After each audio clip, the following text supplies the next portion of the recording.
Hello everyone, welcome back to Love All the Tennis Talk Show. I'm your host Nicolette, here to serve you the latest and greatest in tennis news and current events. So I'm trying to quickly record this before the ATP Finals because that's on in an hour and a half. So I'm gonna do 5 stories and then bring my mom in and we'll hear some of her thoughts. So, some general housekeeping announcements now just before we move on. Kevin Anderson and John Isner both had babies, and Kevin Anderson had a baby girl named Kira, and John Isner had a baby boy and they named John. So John the second. That's so cute. Wait, is Kevin Anderson's wife named Kelsey? Oh my God, they're being Kardashians. Kevin, Kelsey, Kira. That could all be a coincidence, but we have to wait until baby number 2 to see if they're doing the Kardashians. But then John, naming his son John, is just so, I love that. Just the John the Senior, John Jr., John the Third. He is creating a dynasty. And it's kind of nice that they had them maybe a month or 2 ago. So now they can relax, Christmas, Thanksgiving. Well, I guess when John Isner does Thanksgiving. Also, was Kevin Anderson's daughter born in the United States or South Africa? I don't know why I want to know that. Then, of course, Rafael Nadal got married in Mallorca. Where else would he get married? Literally nowhere. To his longtime girlfriend. They keep calling her Sascha or Sixa. It starts with an X. I'm how do you pronounce it? It starts with an X.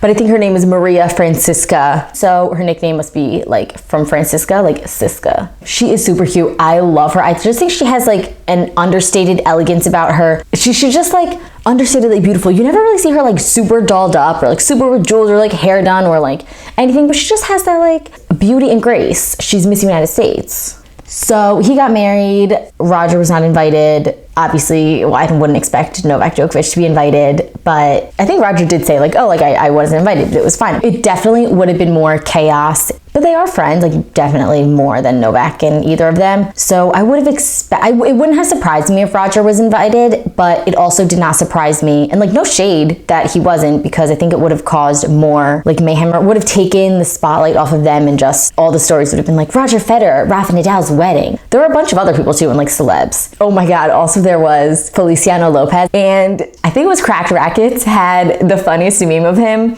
on Instagram, going into Rafa's wedding, suit and tie, all done up and polished, and then literally walking out disheveled. His hair was chaos everywhere. His button down, his tie was off, the buttons were not intact, and they were someone had fun at Rafa's wedding. He was running out of being mauled by a bear in a cave. It must have been fun. So I'm really happy for them. I think it was a long time coming. I hope they have kids soon, because I think they'd be super cute, and just for no other reason that I want to see them. Now on to our stories. First story, Kristina Mladenovic is dropped by coach Sascha Bajin, tennis.com. Kristina Mladenovic and coach Sascha Bajin have split, with the French woman saying it was Bajin's decision. So October 20th, she tweeted out some news for you, social media world. And then she did 2 bomb emojis. So this was breaking, I guess. I'm very disappointed about Sascha's decision not to continue our relationship next season. I enjoyed our work and we had some great wins, and I truly felt my game was on the rise again. I think that there was a lot more to achieve together, but I can't change his opinion and decision. On my side, I am proud of my year and progress, and I will keep working hard and build strong to be even better in 2020. So if you don't know, Kristina Kiki Mladenovic is a French, I think she's 26, is a French tennis player. She had started working, her and the coach Sascha Bajin, the two first began working together on a trial basis in Miami a few months ago, following Bajin's surprise split with former number 1 Naomi Osaka, a little more than 2 weeks after their second Grand Slam triumph at the Australian Open earlier this year. So, ironically enough, when Naomi Osaka had him, she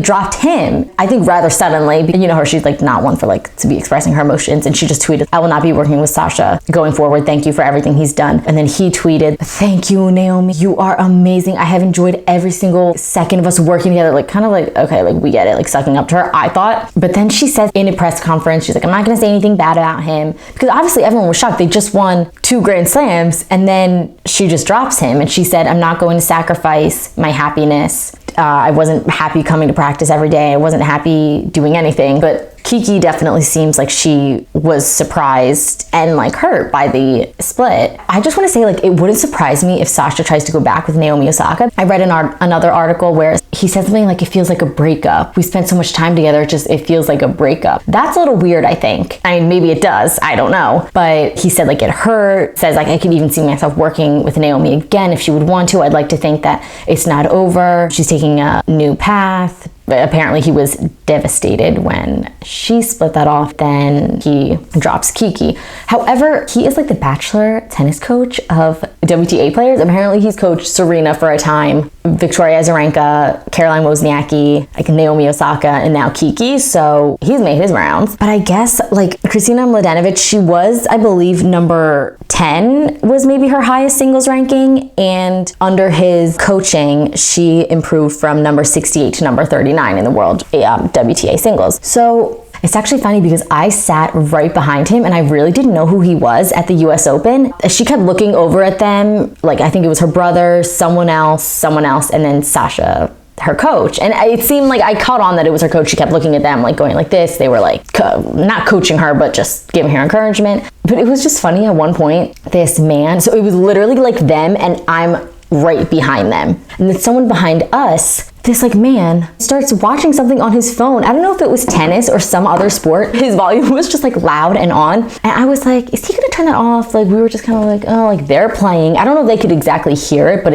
it was kind of distracting. I probably think she could hear it. She was like 15 feet away from us on the court. And Sascha was so polite, like handled the situation extremely well. He turned to him and he was like, excuse me, sir, would you mind turning the volume off on your phone? Thank you, sir. Thank you very much. I don't want to distract the player. Like, thank you. And I was like, wow. And the guy was like, oh, okay. So he just did it. I don't even think he like said sorry, but whatever. So I was like, wow, her coach. And then I looked up and I saw that it was her coach. I'm like, her coach is so nice. Like, great for them. She did lose that, but then she ended up going really far in the doubles because she's like, was I think just last year the number one doubles player, ranked number one. And she's won like plenty of Grand Slams in mixed doubles, and she just won the WTA finals in doubles like for I think second year or third year in a row. So yeah, he drops her in the middle of, I guess towards the end of the season. And then she goes and wins the WTA doubles championship again. And she actually went on in the Fed Cup to win for France in singles against Ashley Barty, yes, who just won WTA singles final.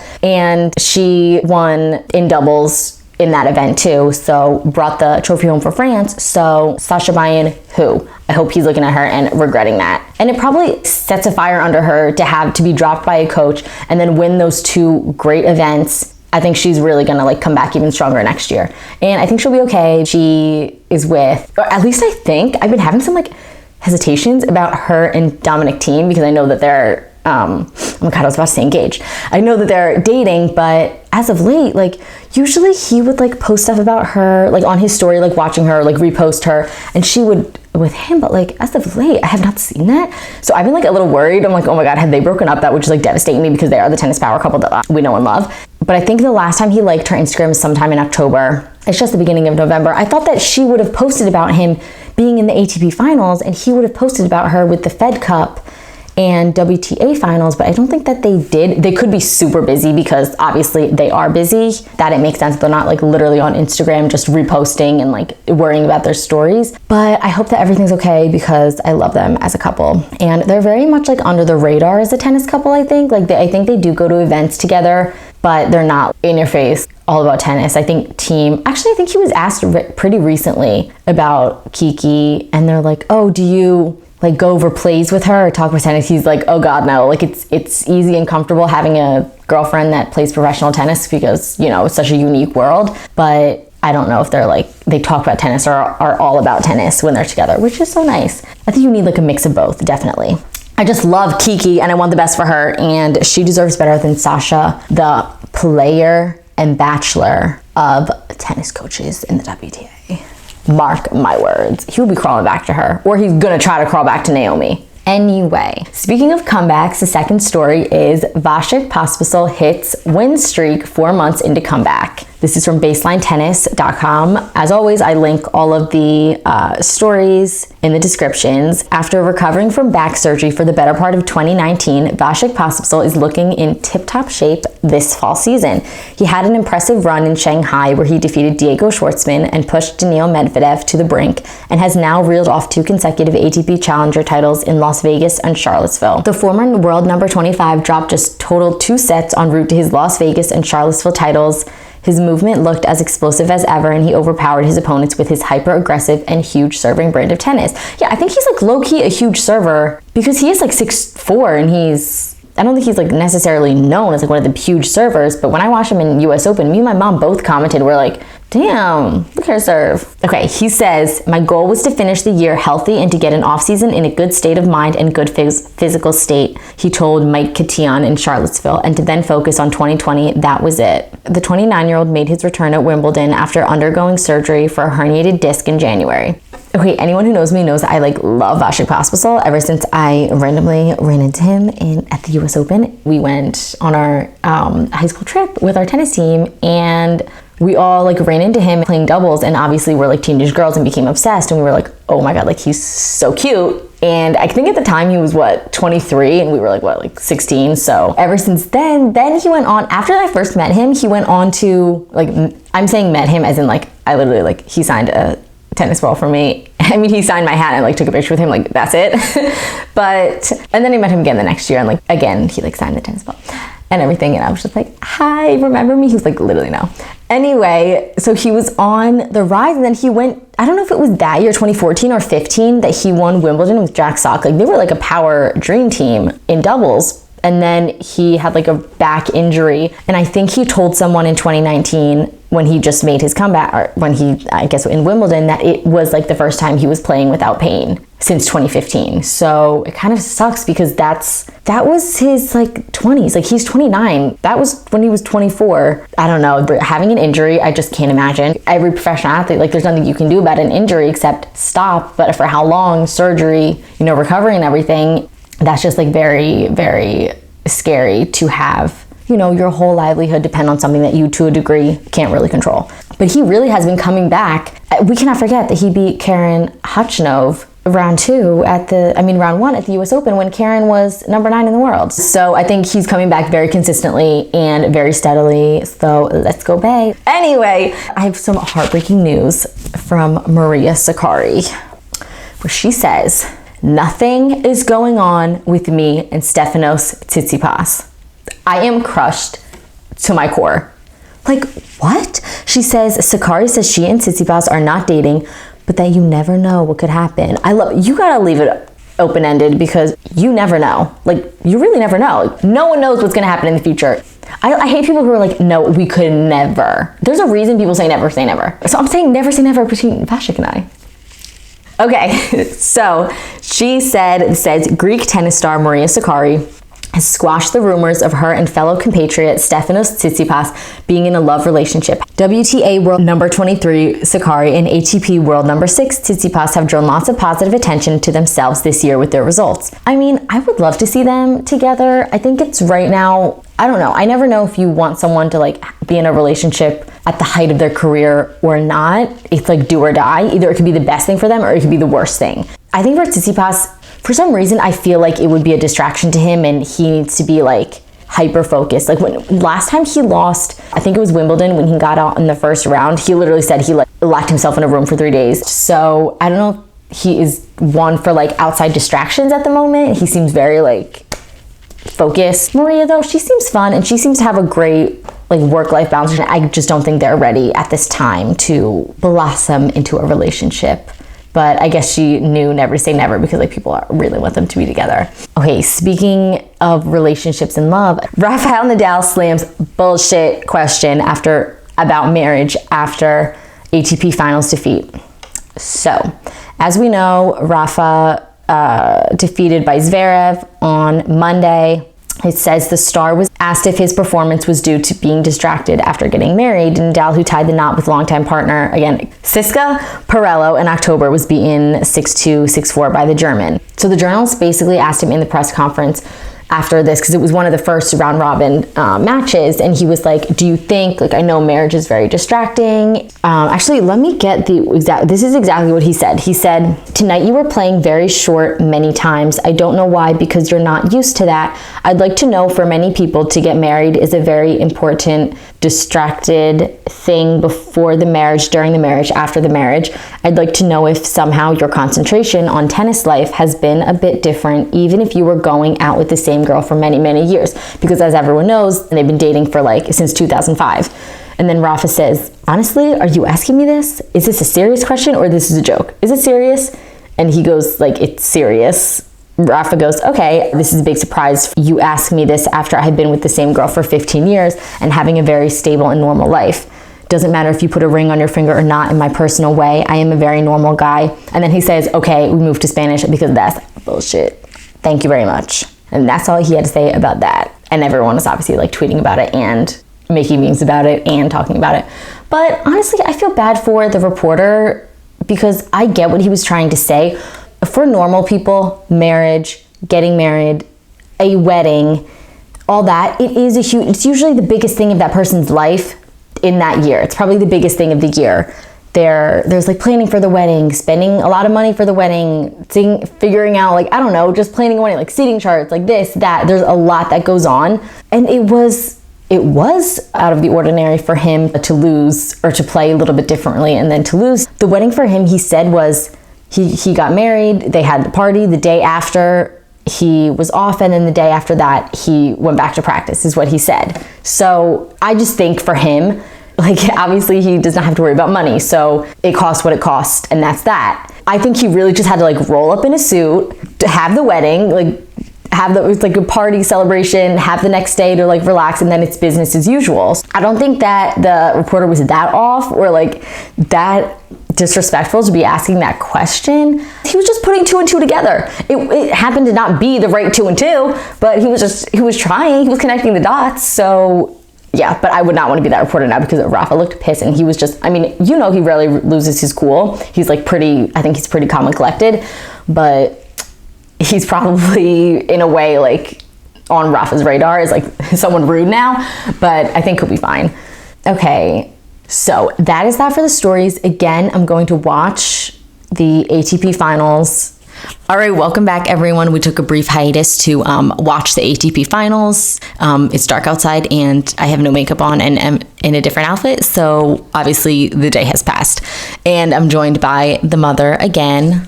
Hello. It's just so much easier with the co-host, so I brought her back to hear her final thoughts. Also, of course, the microphone is not working, the other one, so we're sharing. She wanted Tsitsipas to win, I wanted Team, and what are your thoughts?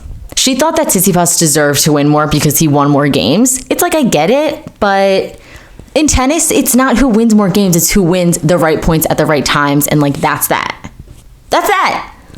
Well, it was really hard because I really didn't know who to root for because half of me wanted Team, but I think more of me wanted Tsitsipas because he's Greek and I'm Greek. So you have to root for the country. Oh, I've talked about this before, he's our automatic. Unfortunately, you automatically like Kyrgios because he's Australian Greek, you're Australian Greek.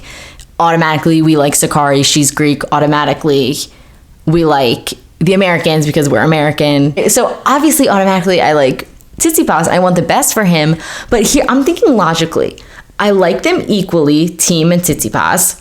But Team is 26. He's older. Tsitsipas is 21. He has 5 more years to be Team's age.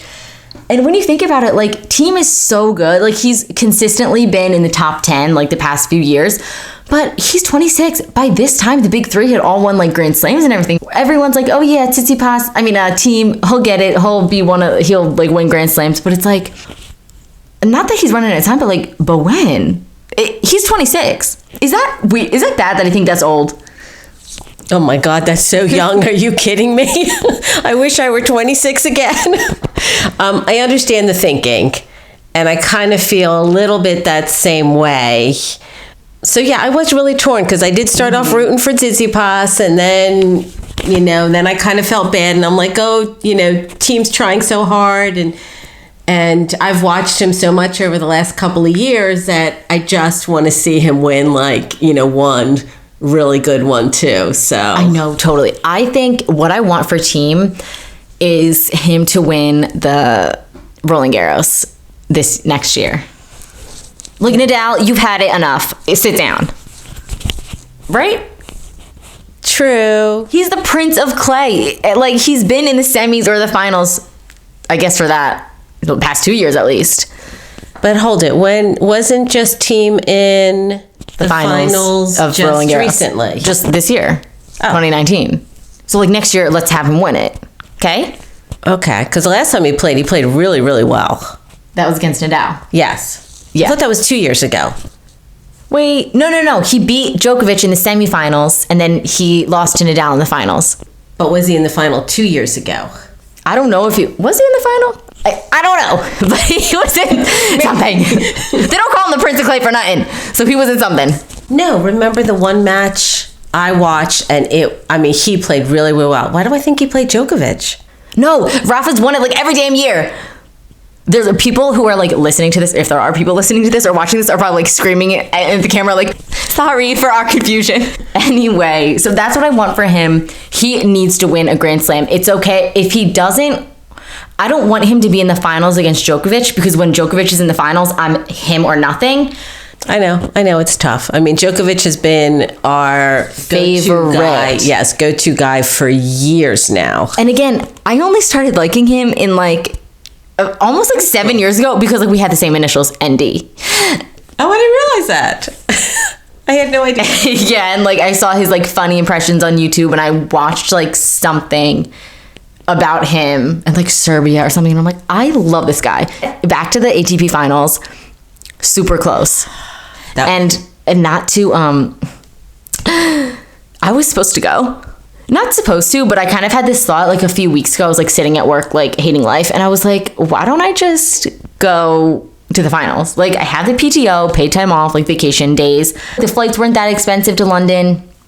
I was like, hey, just get an Airbnb, like bring one of my friends, or bring this one, and last case resort, and go for a few days. Like, not a whole like London vacation week, but just like a few days. The tickets weren't too expensive. They were maybe like 40-50 euro for not horrible seats, but none of my friends could actually do it, and it was too close, and it was like a week before, and I still hadn't made a decision, so I just did not. And it was a really, really close match. Oh, the match was phenomenal. I mean, absolutely. And we almost didn't see it because you had taped it, but didn't tape it for long enough. So we went down to like the third set, and it was 4-all, and our tape ran out. And I was like, because she was out, so I just recorded it for us to watch, and it was like 10 minutes left, and it was like 3-4, and we're like, obviously Team takes this, like, and he just runs with it because it has to be over in like 10 minutes. And then it's just like getting closer and closer, and like there was like 20 seconds left on the tape, or not the tape, whatever it is, on like DVR. Verizon DVR. And I was like, oh shit. So we had to change it to the tennis channel and watch it all over again, but we just watched something else and then fast forwarded it. But I couldn't be on my phone or Instagram for like actually 10 hours because I didn't want to see anything. As soon as I went on my phone after we started watching it, we finished watching it, it literally, the first thing that popped up was like, Tsitsipas, champion, which I'm happy for him, for sure, but he had a lot of support in the audience. Also, if you guys watch, or like you should watch, when he was giving his interview after the trophy and like thanking everyone, like he was just like going on and on with like, he was like speaking words but not saying anything. We were like, what is you trying to say, Bill? It was, yeah, it was funny. Also, this one hated the trophy. Yeah, that has to be, I don't know, just... It looks big and plastic. There, I said it. It's not even a nice looking trophy. It really wasn't like the ribbons. Like, do you keep them on? Also, it's huge. It's like, I guess it's bigger is better sometimes. But if they get one to like put it on their trophy case, either they have to put it at the top or they have to do the dimensions of their trophy case. I mean, do they have trophy cases? I would assume. I don't know. Did you know I heard that Andy Roddick threw away all of his trophies? I don't know why you would do that. He's won Grand Slams. Oh, wow. But I guess he just is on another stage of his life. Like, he retired when he was like 31, I think. So that's very much like not a part of his life anymore. He still does like exhibitions, and he's in the tennis world, but he said there was like a reason why, like, he's this just not, that's all he like lived for so long, and it doesn't mean as much to him now. I guess your life changes when you stop doing what was your whole life. Yeah, but don't you think at one point, I mean, okay, you could take them like out of your house, store them, and give them to, I mean... Maybe he auctioned them off for charity or something. I was gonna say... No, I don't think he like threw them in the physical trash. No. But maybe he got rid of them somehow. I would say either you could sell them, or I would just put them away for, you know, your future generations. Yeah, and then what if like your kids gets into tennis and then wins Wimbledon, and then, or US Open, I don't know if Andy Roddick ever won Wimbledon, and then you both have trophies together. Yeah, I don't know. Well, I don't know. To each of their own. But, okay, so that was that. And then I wanted to get into the feud between Medvedev and Tsitsipas I was telling you about, and you had no idea. And I really didn't have any idea until recently. I can't believe that Tsitsipas would feud with anybody. Because he's just the best. I know. Okay, all started at the Miami Open 2018, so last year, summerish time. And they went to go shake hands after their match. Medvedev had won, and they like shook hands or whatever. It was kind of, Medvedev was like, you better, he said, I don't know if this is like obviously his English. He meant to say like, you better like shut the F up. But he was like, you better shut your F up. Why you say that? Why something? Who said that? Medvedev said to Tsitsipas, and Tsitsipas just like didn't answer, and Medvedev like goes to the umpire. He's like, he said like called me like bullshit Russian, and then he was like kind of yelling at him, being like, you're not gonna say anything, you're not gonna apologize, you're not gonna do anything. And then Tsitsipas just walked off, and Medvedev was like all angry. And Tsitsipas only revealed this a few days ago at the ATP Finals, like at the press conference, because he beat Medvedev this time. It was his first time playing him 6 times that he beat him.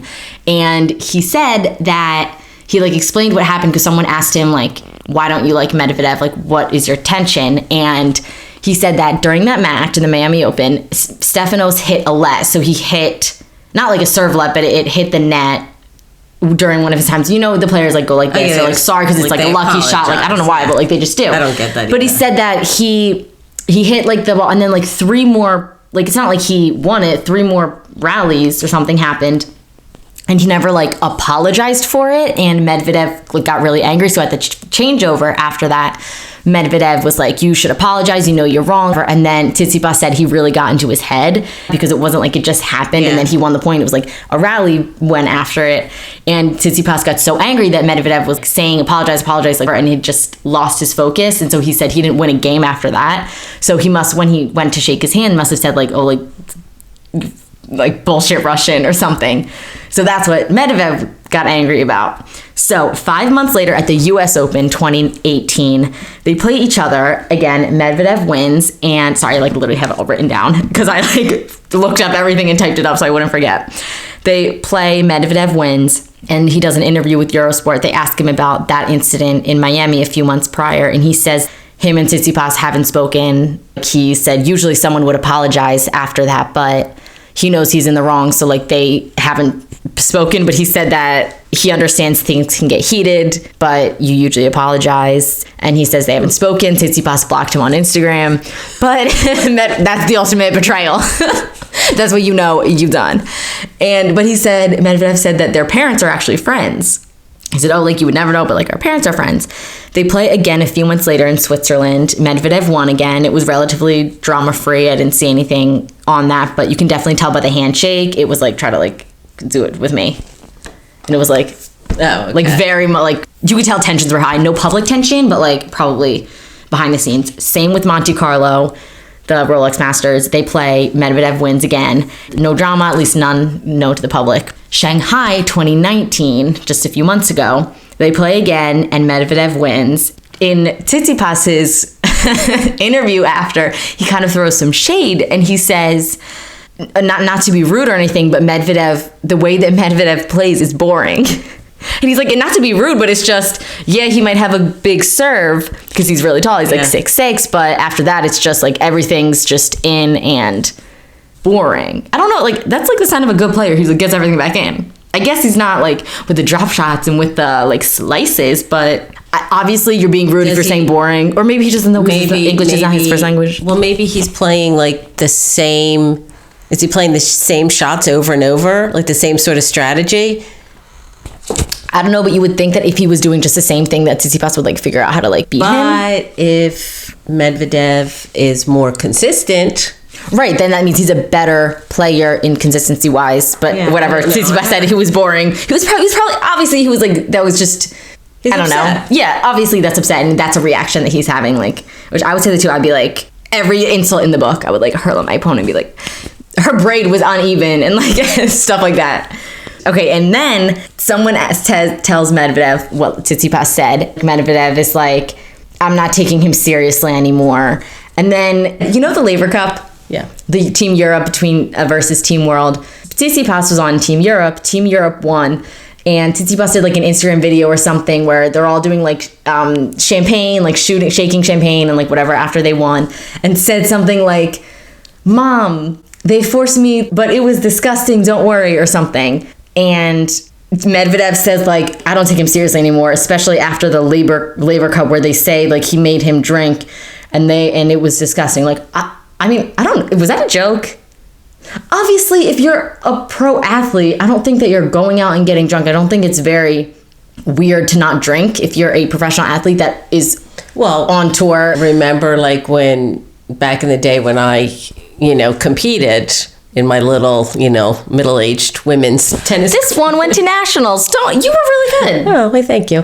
But we have her trophies, like her glass tennis ball trophies and everything. So, but I had a coach who told us like we weren't allowed to have alcohol, especially a couple days before, because it would dehydrate you. Like he didn't want us to eat sugar, drink alcohol. So yeah, I think if you're a professional player, you're not really. Yeah, I mean, I don't think it's that weird. Oh, no, I was going to say he's 21, so it's just, but that's only in the U.S. No, I know. Yes. I don't know, maybe he just doesn't drink, and that's just, I don't think that's that weird for him. But I do think maybe it is, like, obviously you're going to have, like, champagne if you won the Laver Cup. But also, you got to get back to business, like, the next day. And then they asked Zverev about it, because Zverev's, like, somewhere, and he goes, I'm not saying anything. They just have a weird relationship. I'm like, good for you for staying out of it. I don't know. That just sounds like an odd, not to just sort of put your hand up just because you didn't do that after a point because it hit the net. That's just weird. Right. So that's how it all like spiraled. And then, so in the ATP Finals, London, just a few days ago or like last week, Tsitsipas finally beats Medvedev. And when asked in the press conference, like that's when he explains the whole thing, and someone goes, we know there's tension or like kind of like a tumultuous relationship with you and Medvedev. Does that make this win extra special? And plus he's never won with him before. And Tsitsipas is like, more than extra special. I was craving this win more than anything. Last time I lost him, I think in Shanghai, like I told my coach, we're going to beat him next time. But then, then the next person asks him, why don't you like Medvedev? And he's like, what? I never said that. Sweetie, we have memories. Like, what makes you think that we think that? So he's like, that's a strong statement. What makes you think I don't like him? It's like, because we have brains. And because we remember things. I just thought that was hilarious.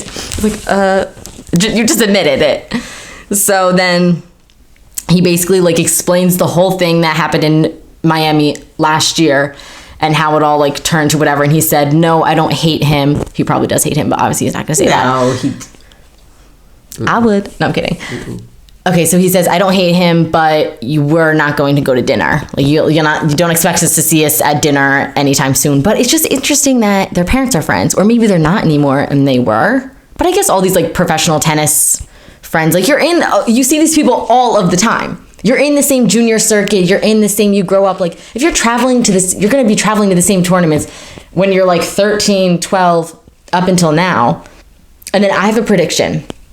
I'm team Tsitsipas with this one because I just think Medvedev. I think I am too. And like I'm not trying to be no, because like I don't know, maybe I'm wrong that that's such a big deal. It's not like he threw the racket at him or like when Kyrgios slammed Nadal in the chest and was like, I'm not saying sorry. Yeah. Straight up. So I think that... I mean, Nadal probably hates Kyrgios, but... I think that's... I don't know. It's just like... Chill. I want to say, yeah, just sort of like... Get over it. Yeah, a dumb thing to be upset that I don't think Medvedev had to like... he continued it.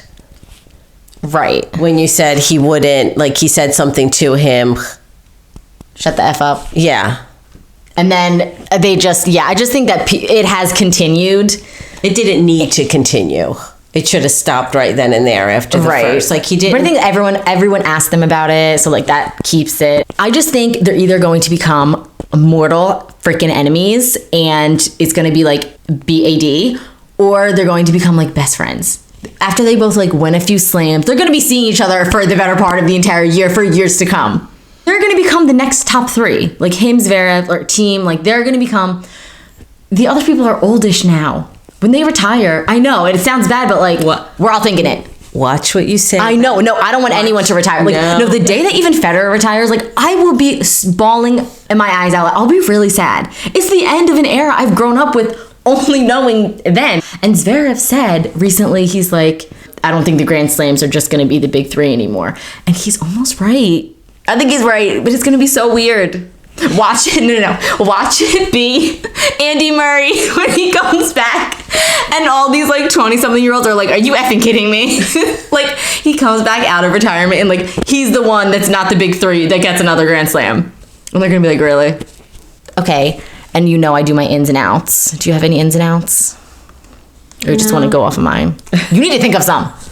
I need a permanent co-host. I mean, like, you can come on all the time, but it's so hard doing this alone. And I know that today or earlier, I was talking so fast. Like, I might need to adjust the audio on the thing. I don't even know how to do that on my computer, but what is up with me? I need to take some pronunciation classes and like, 1, 2, 3, 1, 2, 3. Like, you know when John Tucker Must Die, that movie, when they're like, it's like this movie from like 2005, and they're like telling the girl how to like talk with this guy, and they're like, wait till 3 after he speaks so you don't like seem too eager or whatever with him to like make him fall in love with her.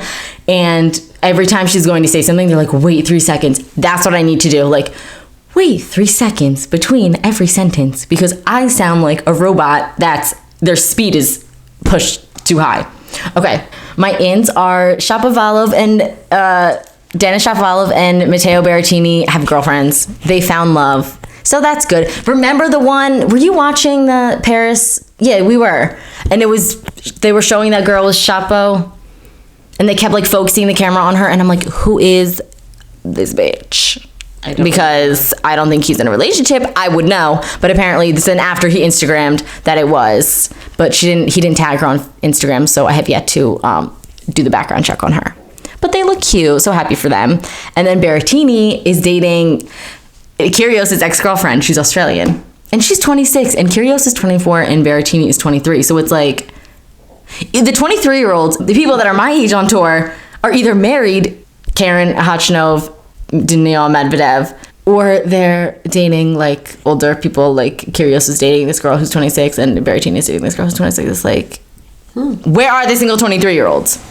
And then just Tsitsipas winning the ATP Finals. Like, I wanted it to be team, but good for him. Then my outs, the Bryan brothers are retiring. Did you hear? No. They're retiring at the US Open next year. So we have to go and see them. Did we? We didn't see them. No, we didn't. I saw them in France a couple years ago. Oh. And of course they lost. I saw them. They lost. Serena lost that year. And what do I think I saw? Like someone else, and they lost. Djokovic or team? Or did they win? I don't remember, but none of the Americans won. That's all I remember. The nerve of the players you want to win losing when you're there is like, really? Anyway, so they're retiring and they're not going to play the Olympics. I've never watched Olympic tennis. Olympics tennis is just not, it really doesn't do it for me. It literally means less than nothing. I mean, it does obviously, but for them, it's just like not the most important thing. So then Jack Sock at this year is going to, you know Jack Sock? Yes, I saw him in you did. He had a thumb injury for the better part of this entire year, and he used to be, 2 years ago, he was in the ATP Finals, and he was like, I think his highest has been number 10 or number 8 in the world. I think number 8. And this year, he's like, he literally hasn't played anything. He's going to fall outside of the ATP rankings entirely. Isn't that sad?